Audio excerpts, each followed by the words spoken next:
Hey everybody, welcome back to another reaction video. This mic is so far away.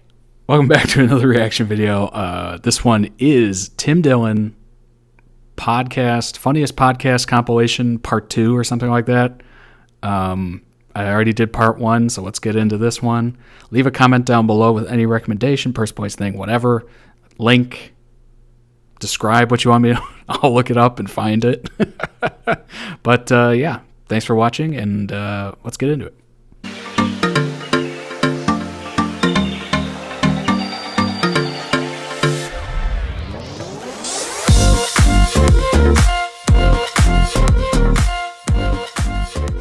Link for the original video is down below.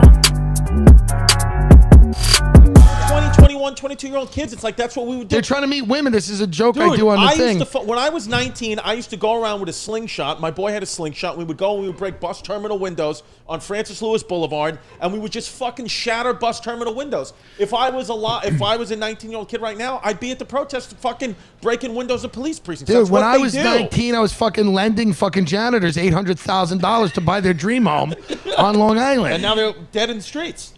So who cares? So if I come to you right now, let's go back. You're a mortgage broker in Long Island. I meet you in a diner, which is you call your office. The Imperial Diner in Freeport, absolutely phenomenal. Yeah, you go. We got to make it real. Yeah. So it's the Imperial Diner in Freeport on Merrick Road.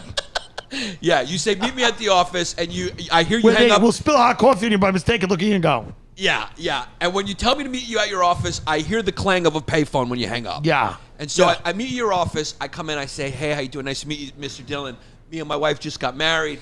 You know, I'm a comedian. I saved up about $80K. You know, she wants to live. We're having a baby. Here's your Mr. Pappas. Mr. Pop, I'm very glad. Can I get a loan?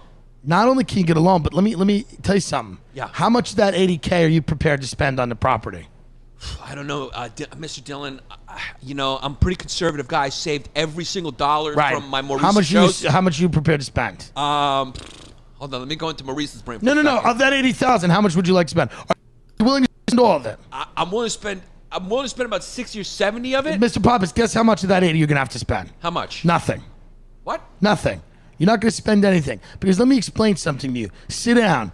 The wife is lovely. Would you like a cup of coffee? Yeah. Here's the thing. Yeah. Wait, can Mr. Pappas. Can I get pancakes while I'm here? Yeah, you can get anything. The bricks and sticks of your house. Yeah. Appreciate.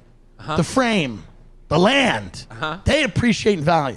You know what your money does in your house for you, Mr. Pappas? It does absolutely nothing. You know what the wealthiest people do with real estate, Mr. Pappas? A lot of them finance it. Why? Because your mortgage is your only tax write-off. It is the only write-off. It is your only fucking weapon against the federal government. The larger the loan you take, the better it is for you financially. And you take that $80,000, and I'm not wrong, by the way, and you put, well, I'm a little, and you put it in tax-exempt securities like Roth IRAs. Mr. Pappas, you maximize the amount of tax-exempt retirement accounts that you put your money in with that $80,000. You make it work for you. You do not sink it into a house. Yes or yes? So the reality is this. We're taking the biggest loan possible. Don't give him a no. That, Mr. Pappas, will set you free. Now sign this. This is not my recording that's screwing up the audio video. It's actually the video itself. Piece of paper for Christ. And at that point, you and your wife are crying. Yeah. Yeah. And then we sign papers, and you go die. But how do you get the loan from the bank? They're Well, giving them away. back in the All of a day, sudden, what are it's we good. doing? We're talking about now or back in the day? No, back in the day. Yeah, Back in the day, I go to the bank. I said, Kelly, we got one. And Kelly, I said, Mr. Pappas and his wife Brittany's from Long Island. They want to go buy a piece of marble hunk of shit. And Kelly has got Coke running down her nose from last night. She's got a fucking double tall non-fat latte from Starbucks, non-fat. She's not kidding anyone. And she nails it down and she says, she makes all the paperwork look like it should look. And then my little shitty bank, which was called Franklin First or New World Mortgage or the Mortgage Zone or the Funding Hut or whatever it is, we send our paper to a fucking even bigger The funding and hut. as similarly shitty bank like a Long Beach Mortgage or a New Century Mortgage or an Argent. And those banks were doing backdoor deals with JP Morgan, Citigroup. So those banks were underwriting the paper to the middle grade banks that were lending money to the dirtbag brokerage operating out of a van places that I worked. Okay? Right. So when this all... You ever played a game of hot potato? Yeah, it's an orgy. Yeah. So when everything goes wrong, You pass it around. we're passing it around. And Yeah. then by the time you sign your mortgage, by the time you get your first bill, because the other benefit, Mr. Pop, is you don't pay for 2 months. Right. For 2 months, you don't pay. But That's are you true. sure I'm going to be able to afford this mortgage? My stand-up comedy career is up and down. Mr. Pappas, I've watched your stuff. I think you're a genius. Thank you. And it was just this really depressing time. And it was, the saddest, sales guys are supposed to have money, confidence. Yeah. We had none of that left. We'd been broken, beaten down and broken. And the dude who was kind of the head of the operation was this drunk named Bob. Bob had lost his license for a DWI, so we had to take turns driving him home. He was our boss.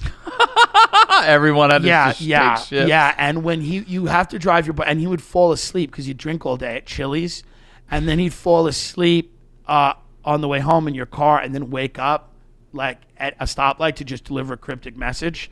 Like he'd be like, and then he'd wake up and go, "We're in big trouble. I'll tell you that much. We're in big trouble." And you'd go, "What?" And then he'd go, "No, make a left at Park Avenue." And so he would just deliver these cryptic messages.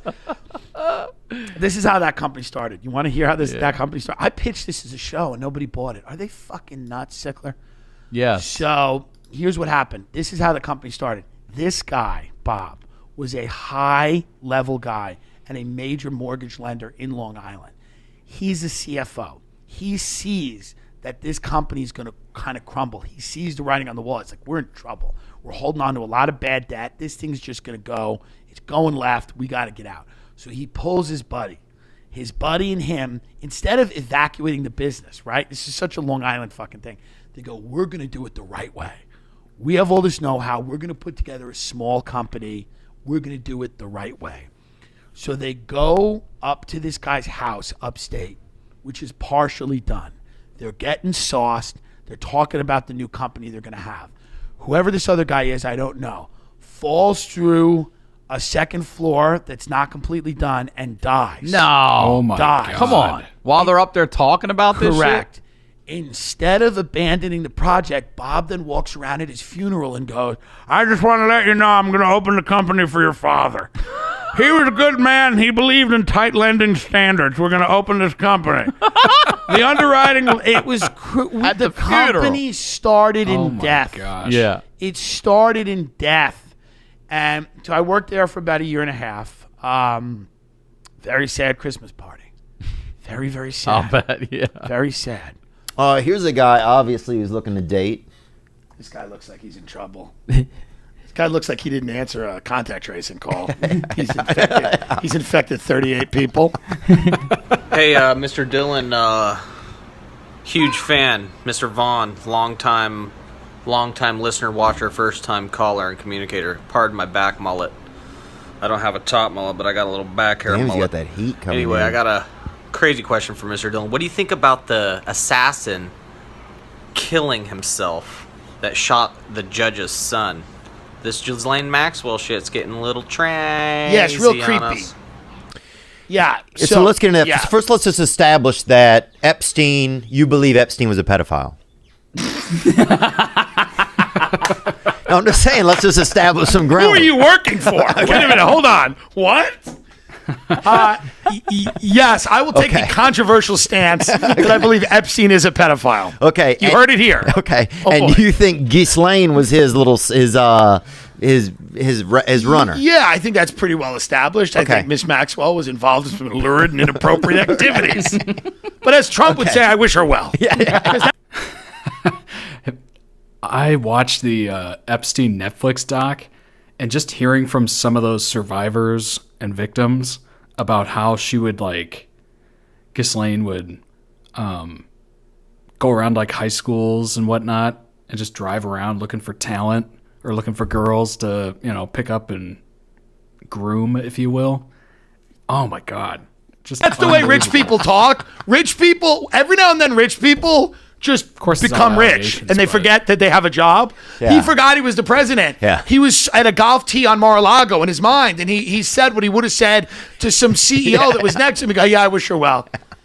You know, sometimes we people are in pain all over the place, right? We know that. Oh. But there's also a lot of there. Oh my God, my phone's There going was a off. Hold on lot second. of fun in that crack house. I hear. There were a lot of positive people. I mean genuinely positive. I know you mean this, though. Genuinely, I know you mean genuinely grateful and positive people. Like, there were people there that if you gave them a cigarette would act like you paid for their college. So to me, it's like, how bad can it be? Like, they were so... I just remember how happy, if you gave someone a cigarette, they would be happy. And it's like, I know people with oodles of money and fame that just can't figure out how to be happy. A part of that, or ever will be, that's R.I.P. I Robin need not Williams. even say that. But I just, it's not an area that, I'm not going to be kept up at night by Bay Ridge, but I'm not kept up at night by where I grew up. Right. Where do you want to? What keeps you up at night? Sagaponack. Yeah. Fifth Avenue. Park Avenue. Yeah. Beverly Hills, is that the Bronx compared to Milton? No, I mean, Beverly Hills, yeah. I mean, in terms of taste, yes, but there's some real money over there. Yeah. There's some real money over there. Pollock's Path in Hong Kong. Yeah.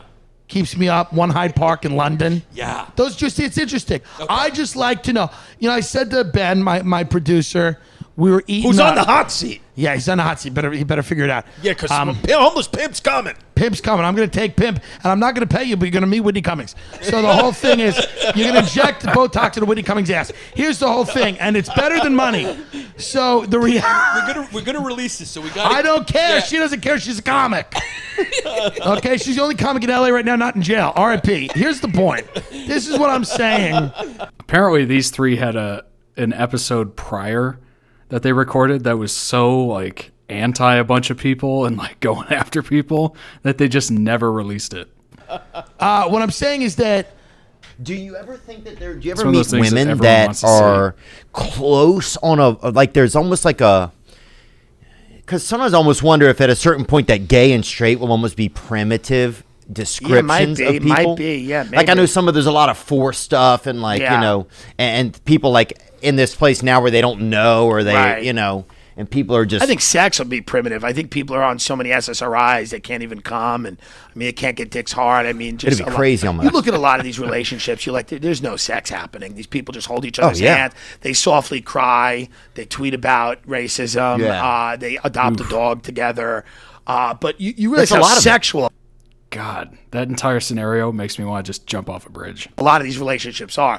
You're like, a lot of this is probably just people that have massive anxiety laying next to each other, having multiple panic attacks, and then someone's strong enough to go make a cup of like non-caffeinated tea. But if you ever come during a tough Yeah. panic attack, bro, it's almost good. Is that the move? Yeah. Okay, is that the move? And today's storyteller is a return guest, first time on video. Ladies and gentlemen, Tim Dillon's on. Oh, video, thank you y'all. so much. Thank you for coming back. Look who's at your mom's house, guys. Yeah, I did Dillon's it. in I your made it. I made it to the Mecca. Officially in the And studio, guys. it's how can you enjoy me without video? That's translucent Irish skin blister up in real time in front of you. How could you possibly? But you hear my voice, and then you hear the tragedy of what I'll say, and then I think the physical just brings it all together to where people go, Rounds it out. oh yeah, because that's what the show is, right? You want to hear sad things from sad people that make it funny. I mean, that's what the show is. It's an exercise in masochism. It is. And you bring people on, and they talk about their horrible lives, and and some of the people you have on are successful, and some of the people you have on are like me that are just clawing. We're still clawing, Clawing, bro. And it's nice to watch people look at a lot of your guests and go, will they be people that I know in 5 years, or will they be dead in the street? We should And play that's that what I game. like about. That's what this show really is. People are going, hey, I wonder if that guy will be a household name or will they find him dead in a hotel room in Tampa? We don't know. Who knows? Who knows? It's definitely it's Florida. Just what the show is. That's what the show is. funny. The best version of the show is let's bring these people on. We don't know if they're going to be successful. Statistically, it's a real uphill battle. And, I think if kids are doing it when they're little, that might be an issue because they don't know yet. Right. Yeah, if you're who a they certain are. age. But I think if you're a parent and you're going to allow your 8-year-old to get a sex change, you have to get it too. That's a problem. Just what I would say. You also have to get it. Yeah, I mean, And by the way, You also get by the way, compromise. they will. Don't make that the standard because they will. They'll get it because that's how psychotic they Yeah, are. because they'll I be the mean, most popular mom and daughter I want to team support. in Portland. Yeah, I want to support everything my little daughter is going to do, but I have to admit that will be a little complicated and challenging a little bit if she starts saying, "Stop calling me Gianna. From now on, I'm Gdog." Yeah, Call me G. I'm 'cause Gianna. they always start with an acronym. Is that It's what like when they switch. are you going to name her? What are you going to name her? I'm going to name her Gianna. Her name's Gianna. Gianna. Yeah, Very her name pretty. is Gianna. Yeah. And I hope she becomes Gdog. yeah. I hope she starts. That'd be great. She's Imagine saying, that she's refer the to me new as she's on the Gdog. podcast. she's gonna have a great life. I'm gonna invite you guys up to the Yeah. compound, right? She's gonna sit on Uncle Timmy's lap. Uncle Yeah. Timmy's gonna tell her about the ways of mortgaging in the world. Yeah. The first time he ever met my daughter, he tried Yeah. to sell her a pool. Yeah. As Swear to soon as he God, walked yeah. in, he was like, I got a beautiful in-ground Well, pool. I told her, I said, your father's making a little coin, but let's be honest, you got to start getting proactive with him. And let's start, if you want to call me to few his bank account numbers, let's do some experiments and we'll make him happy. Yeah, my We'll daughter's just sitting there make him money. My daughter's sitting there with Elsie and Anna dolls like that. It was great. By the way, it was either that or talk to, who was at that party? Fucking Chris Farley's brother. Yeah, I was like, let's move on. I like Kevin Farley. Very No, sweet I guy. like Kevin Farley. We love too. you, Kevin. Kidding. Yes, yeah. Yeah, he's not yeah. watching this. Kevin. Yeah, I hope not. He might be. Yeah, Oh, there's really? so many rats there now. Everyone's always What's he like, doing instead? A movie? The point. It really is like a different world from where it was then. So I was kind Like, of even if you were out and comfortable and everything Yeah. back then, it's still a different world in these last 10, 15 Yeah, years. 100%. So I would meet people, but I wasn't like introducing anyone to my parents. And then I came out at 25 To your parents to as my well? parents. Yeah, Okay. my mom was like, "Oh, I want grandchildren," and I'm like, "Yeah, that's what you need." I'm like, back in the cage, and then. And Oh, my God. and then my dad, typical my boomer, God. was like, just make sure you take time to golf, son, or something. So he that's just nothing. dropped that in. Yeah, as long as he just didn't have to work more hours, I don't think it bothered him. Like things that in America would seem more like traditional stances, like Right. okay, let's stay a part of the World Health Organization and the Yes. CDC Yeah. because of just how it looks, how Right. it makes the rest of the Right. countries feel. Yeah. But he's like, this organization hasn't done. If Yeah. you look at the pluses and minuses, it hasn't done shit. They haven't made it. And it's not that everything he does is wrong. It's there's a way to do it. Right. And there's a way to do it that doesn't feel like we're heading towards civil war. Yeah.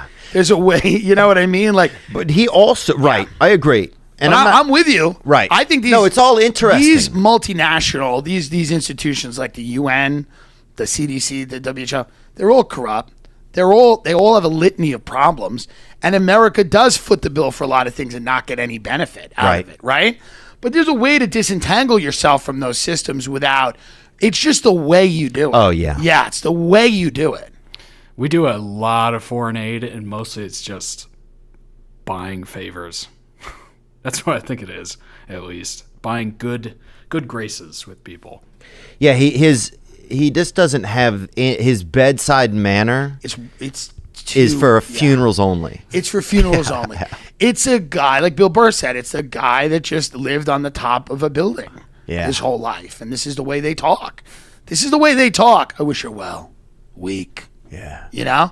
And that's just not, I think, ideal qualities for a president. It was fun for a while. I was on board. And then Trader Joe's got burnt down. Yeah. And I said to myself, like, this will not end. He won't end. Like, he will just keep pouring gasoline on this until this entire country is at war with each other. I'm not even a political guy. I don't really give a shit. But I just walk outside. I look around. I go, this is probably not good. I see overturned cop cars. People are throwing Molotov cocktails. I'm like, what happened here? We got to change course a little bit. Does anybody miss the 90s at all? Or like the early 2000s when things were just, you know, we were dancing to Usher's Yeah, and I don't know. Just everything was much simpler. People were in their own world. We weren't all commenting on anybody else's situation or life. It was just, ignorance is bliss. Let him sleep in the chair. Let that old fuck die in the chair. Who cares? Weekend at Bernie's. Who cares? Just give people health insurance and go back to it being boring. Yeah. Just let people get an operation and go back to, let's let entertainers be entertaining. We don't need the president. Let's let Jimmy Fallon be funny again. Let's not chain him to a desk and make him apologize. He did blackface in 96. Let's let people be funny that should be funny. And let's get an old, boring person as the president. If you could go back to your 16-year-old self and give 16-year-old Tim Dillon advice, and it doesn't have to be advice for when you're 16. It could be, you know, buy stock in Apple when you're 35. Whatever. What would you tell your 16-year-old self with the benefit of hindsight that you have now? Start a YouTube channel earlier. Start a podcast earlier. Social media is going to dominate. Be more attractive, have more money, be better. Your friends are all losers and your family sucks. Ditch them now. Don't waste time. Get thin. Be thin. Eating isn't that good. Like, even though you think it is, and you're going to learn that it's the only thing you have left soon. Abandon it. You know, get out of, you know. No, really, here's the answer to that question. Here's truly the answer to that fucking question. Nothing. Oh, man. That was good. That was really good. He's got a lot of good points and funny, like, quick-witted responses and stories that just happen to showcase like the worst parts of his life in a funny way. Oh my gosh. Anyway, leave a comment below. Any recommendation. How about I bring the mic? leave a comment below. Any recommendations, person, place, thing. Describe what the hell you want me to watch. I'll watch it. I'll find something. And yeah, subscribe to the channel. 98% of you are not subscribed. So subscribe, please. And I also found out that a majority of you are my age, so my peers. What is happening? All right, thanks. See you on the next one.